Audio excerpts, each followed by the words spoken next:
guys, and welcome back. This is ChosenArchitect, and today we're jumping back into some more FTB Skies, and we're going to be getting some flight. Speaking of skies, hopefully you guys are ready. What a way to start off today's episode. This guy, the Mimic, is after me right now. I'm pretty sure this is a random event that can trigger, but I do want to kill this guy for sure. Oh, later on, we could probably trap it, potentially. Maybe be able to respawn it. Oh, there we go. Okay, so us killing it ended up getting us a flame pendant. Has a chance to light attackers on fire. Interesting. That's what these mimics are from. They're from the artifacts mod, and they have a chance after you kill them to drop an artifact. And in our case, we ended up getting a flame one, which is a necklace, which goes in our necklace slot, which, by the way, we have tons of slots here. There's the necklaces right there under the helmet. Perfect. We have our necklace on. So what a way to start off an episode. Now, today I have some plans. I've been building an area out down here, and well, I've got some plans to hopefully get a mob farm up and running, if at all possible.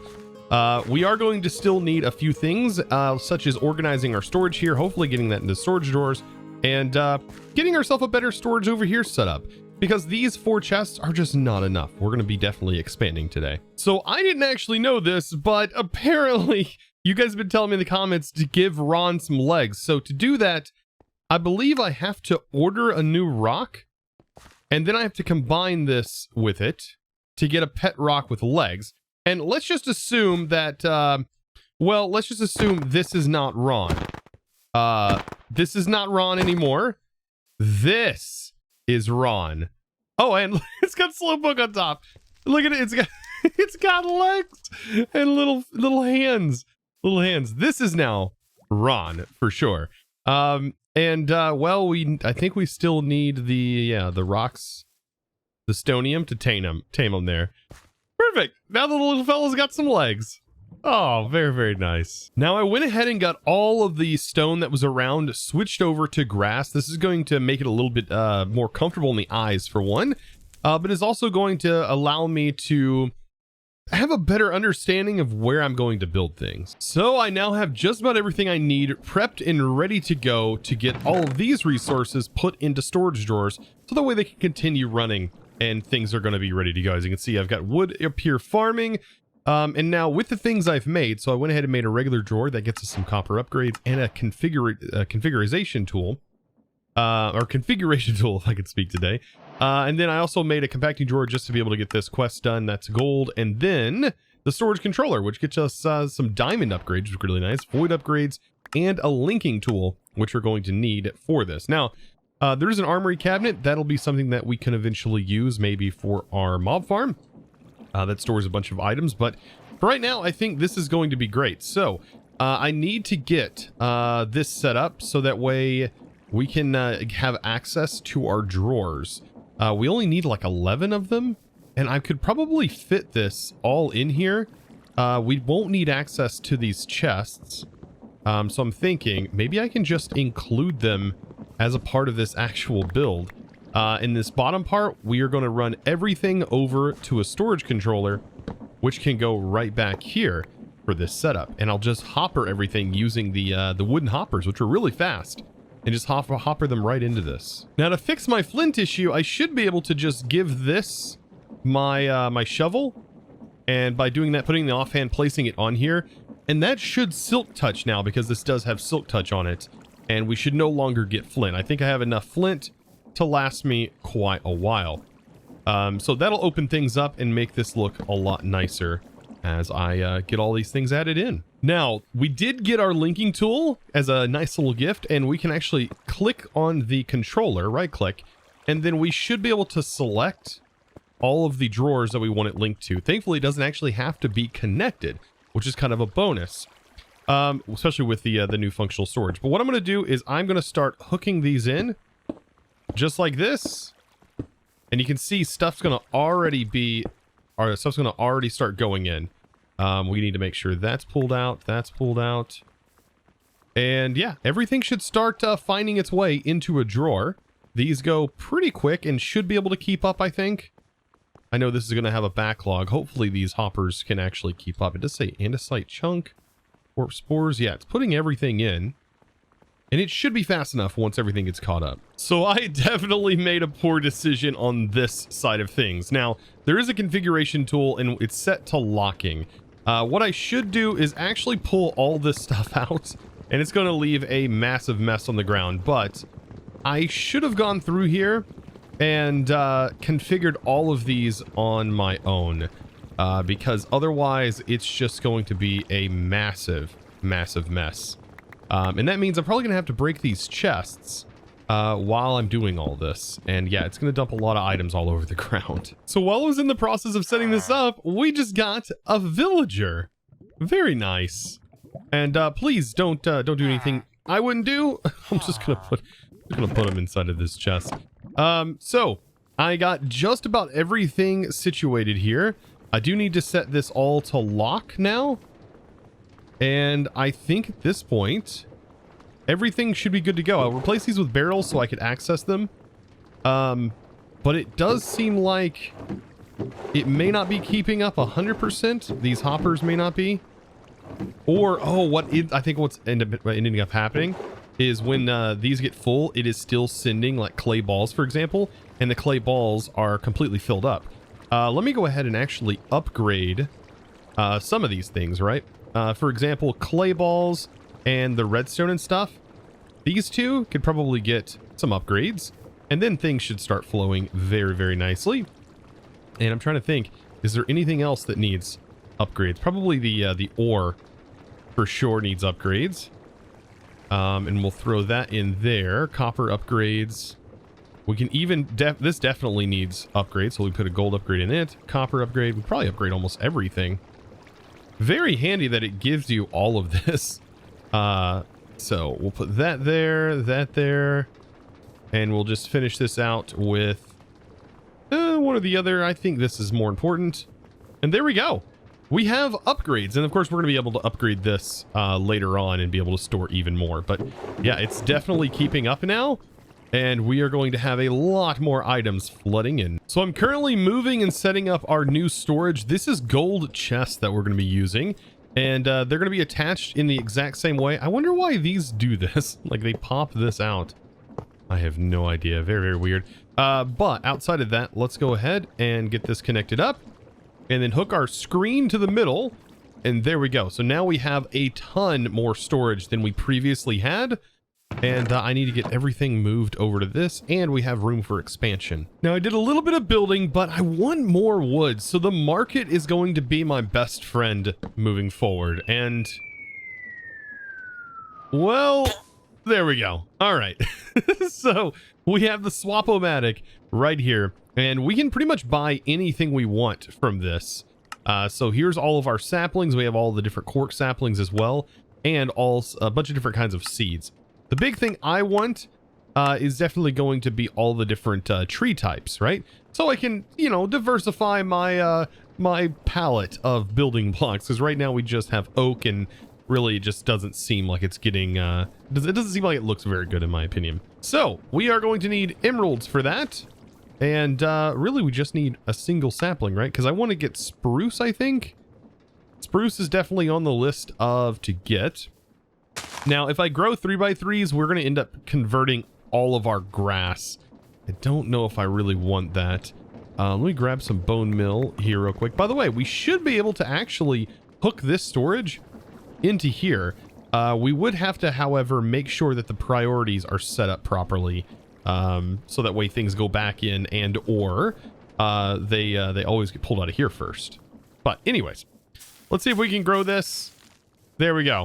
So we have our first bit of spruce. Oh, how things can really change now. I almost forgot to pet my tiny potato today.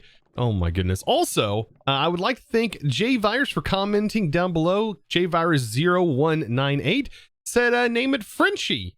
Yeah, Frenchie, that totally makes sense. Frenchie the tiny potato. Yes, definitely going to name this once we get some name tags. Now I'm getting ready to set up over here our new mob farm. So I planned on making a mob farm today, and it's not going to necessarily be a hostile mob farm. It's actually going to be our passive mob farm, believe it or not. So Let me get some lights placed in here so make this place look a little bit nicer. Get some blocks placed in. There we go. And in here, the floor is going to be dirt. So we're going to set this up with some dirt because once we place this in, the grass should grow in. And what we have here, or should have, is a... Looks like I extended a little bit too far. But we do need a 5x5 area because the egg itself makes a 5x5 area. So I should be able to fill this in. Let's go ahead and place this in. That allows me to add some decoration in here. Very nice. And then we can actually place light sources in this because passive mobs really enjoy light sources, right? So let's go ahead and do that as well. Perfect. Now, by default, I think I'm just going to be killing these by hand, but the goal is to be able to upgrade this setup and to not have to do it by hand, right? I don't want to have to do this by hand forever. So let's go ahead and spawn this in. And there we go. And so what's going to happen is, as you can see, we're going to get mob spawning. Now, I'm going to be killing most of these because I need XP. And this is going to be the easiest form of early game XP. I'm so sorry, Pig. I don't mean to do this, but it has to be done. They'll just keep spawning. Now, you will have to keep an eye out for some of the other things that's going to happen. For example, flowers will spawn and grass will spawn. And so those things will actually stop the mobs from spawning even more. So I do need to get this all set up and get a tank. Oh, I do need to save that chicken, though. Let's save the chicken. So I think getting ender pearls are probably going to be best done with, well, a villager. Now, we can, I think at this point, start focusing on getting to villagers. And to do that, well, we're going to need to dive into this mod called Hexerei. And as you can see over here, we do have a crow that just so happened to spawn in. That is from Hexerei.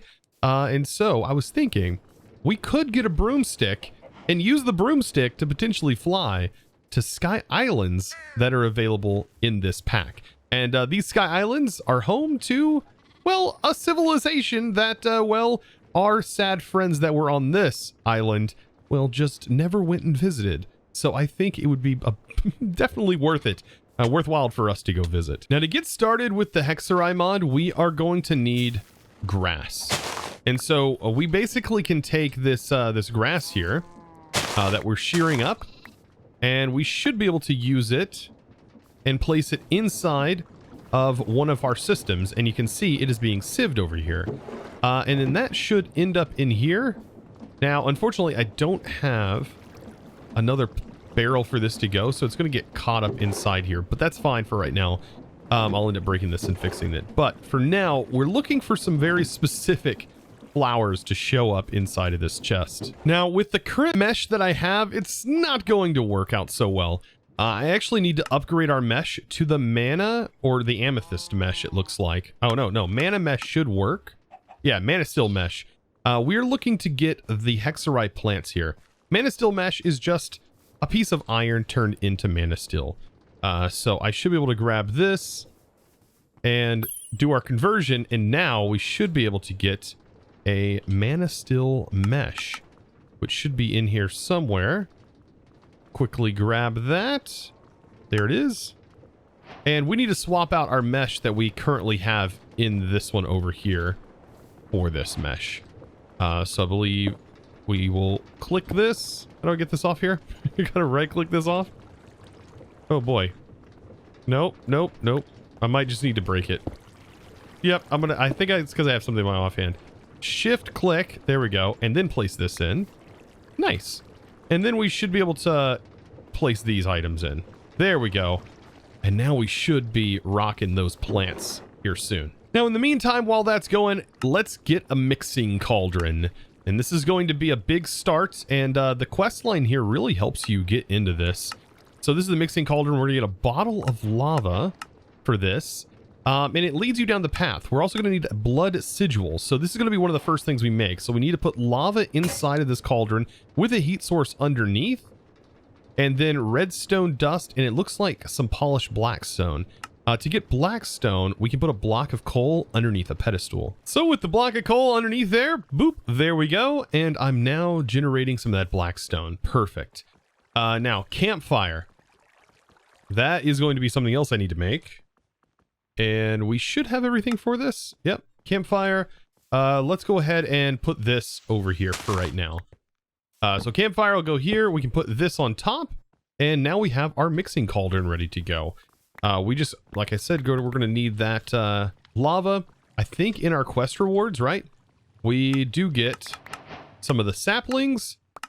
We also get a few other ingredients. And then this leads down right here. We're going to get a potion. And we should have gotten a bottle of lava, I believe. At least I thought we did. Either way, we can always use a bucket of lava.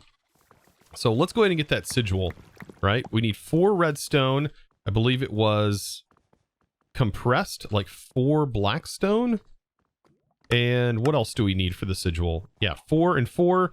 Just some sort of heat source underneath. Oh, it looks like you can use a cauldron with lava underneath it for a heat source too. And redstone. And then we also need a little bit of lava in there. So yeah, this is definitely going to consume the lava. Kind of interesting how this works, but we put the lava in there. 1, 2, if I can reach it in there. There we go. You can also open up the interface and put them items in there as well. And there we go. This is going to get us that sigil. Perfect. And now we have a blood sigil. Now, let's see how to use that. Now, I'm going to go ahead and pull out some of the lava. I think, though, that you can use some of this. Yeah, the lava ends up just disappearing. But you can definitely put a little bit of the lava back in here. We need to put our sigil in, and I think we step in it. Oh, wait, we actually need, I think we might need the lava cleared out of here completely. There we go. No, that lava is definitely still in there, even though it shows it's not. There we go. It drained out. We should be able to step into here, and then that will generate a little bit of blood, and we need enough for a bottle of blood for our next crafting recipe. So yeah, we've got to jump down in here, and there we go. Now we have a bottle of blood, and that is going to be required for making our flight. There we go. We got a willow broom we're going to be making. So we need 2 blocks of gold, some willow logs, the blood, and we also need a mandrake root. Now to get mandrake roots, it shows in here doing it this way, but I believe you can just place the mandrake on the ground, and it's just a chance of getting it via punching it. So we have these on the ground, and I don't know if they need to be bone milled. Yeah, they do need to be bone milled. And you break it. At least I thought so. And there's a chance. I could be wrong. Nope, they have to be fully grown. There we go. Harvest just like a plant. There we go. There's the macro root. Oh my goodness. Yep, perfect. So yeah, you can bone mill this to get them. Very nice. Oh man, we have like literally everything we need now. We just need to, I think, fill this with water. Right, so we can take this out. And I'm going to break it for right now just to clear the contents. But I think there's a way to dump. Oh yeah, there's a dump button. So I guess I didn't have to break it. All right, so fill it with water. Just like that. And then we need to grow the one of these trees, right? I believe it's a willow tree we need to grow. And because that's the wood that's required for this. Ooh, pretty. I love this. This is such a good looking tree as well. All right, there it goes. All of it falls down. Now we almost have it all done, and this will be nice early flight for us. So we just toss the 2 in there. That, the bottle of blood, 2 willow logs, and 2 wheat. And that should all mix together, as you see there, and should leave us with a willow broom taking flight. And we should be able to just right off the bat start flying, literally flying on our broom. And pretty awesome, right? Pretty darn cool. Now you may have to go in and set up some keybinds specifically for going down and up. Of course, you go up with spacebar, but to go down, you're probably going to have to change it to not be shift. Otherwise, you're going to fall off and you're going to end up in the void. So I went ahead and set mine to X. So descend is X. which is kind of nice right there underneath the W key. Descend is X, and shift is to get off. But yeah, there we go. So this actually has an inventory, and as you can see, this has a broom brush in it. That can be removed. And these broom brushes can actually be upgraded, and we can combine all of these ingredients to actually make a wet enhanced broom brush, which has a little bit more durability, and I would say is a little bit better than what we currently have. And I think we should be able to get all of these ingredients. Yes, you definitely can. They're all right here, and they come from that process that I just showed a little bit ago. So not too difficult to get this set up, honestly, and to make your brush wet. So now, with the power of our witchcraft that we're going to be getting into, let's go ahead and fill that with water. Put all of our ingredients in for this. I think that's everything. I could be wrong here. What all does this need? It needs a little bit more water. And then it's ready to go. Perfect. Now, while that's crafting up, let's get a drying rack crafted up. Looks like we're going to need some string. And there we go. We have ourselves a drying rack that we can place here because, well, this is wet right now and we need this to dry. So it is going to take a little bit of time to dry off. Now that it is done drying, I think, there we go. We have an enhanced broom brush, and this literally has 200 durability now, double what we had on the basic version. And then as far as upgrading this goes, just putting mending and unbreaking on it is what's going to make this last way longer. Hopefully, though, this brush lasts us long enough to get to one of these new islands. Now, because we crafted this broom, we get ourselves a broom chain, and because we crafted this, we get a broom netherite tip. Kind of nice, because I believe this thing is super expensive, and this allows the broom to travel through lava without burning for a limited time, because our broom is kind of combustible. So having this equipped is going to be pretty nice. I think this is an attachment under miscellaneous. Yes, it is an attachment. So I guess you can either use this tip or you can use a broom chain. And the broom chain, I believe, while you're hovering, the broom chain allows you to equip something to it. So you could put the tip there, but for example, we could put this on it and it will stay there. You can put really any sort of item on it and it will display that item. Pretty nifty little gadget here. We put that on. If we go up, you can see we have flint and steel, of course. How ironic, on our broom. So yeah, this thing should be here because I definitely want some resistance to fire for sure. Now, one more thing I wanted to get done today. Of course, to next episode, we will be going and flying off to find some sky villages. But today, I want to go ahead and grab Aerith. Let's go ahead and grab that. Boop. And you can use a jar to do this, believe it or not. Kind of a cool little thing. And we can go ahead and place down our bee in a jar. You gotta love this. And we have a fantastic decoration because of it. Now, next episode will really open up this mod pack. Currently, we have all of our mobs that have been generated down here. Ooh, even a really cool looking starbuckle. That's interesting. But once we have the ability to get ender pearls, which we should once we have more villagers, we will be able to make a normal mob farm because we'll be able to capture all of the XP from ourselves and be able to put that into a drain. That is going to be my future plans, in case you were wondering why I was going the route I'm going. So yeah, I think traveling to some villagers were really going to help out. Plus, I think there's like custom trades and stuff like that from what you guys have been telling me in the comments. And so guys, with that, I want to leave you guys with a little bit of a question. What route are you going to be going through in this mod pack to get towards ender pearls? Let me know in the comments below. I'd really like to know. And of course, it is now time to thank the supporter of today's video. Thank you so much for your amazing support, if I can spell thanks right. Thank you so much for your amazing support, by the way, Visto Gaming YouTube over on Discord. Thank you so much for your amazing support, and I really do appreciate you going above and beyond to supporting me in one of the best ways possible. Guys, if you enjoyed today's video, of course, be sure to click that subscribe button, and also check me out over on Twitch, twitch.tv/ChosenArchitect, as always. And also potentially follow me over on Twitter if that's something you enjoy as well. Guys, I hope to see you in the next episode. And of course, as always, thanks for watching. Who won the skeleton beauty contest? Nobody.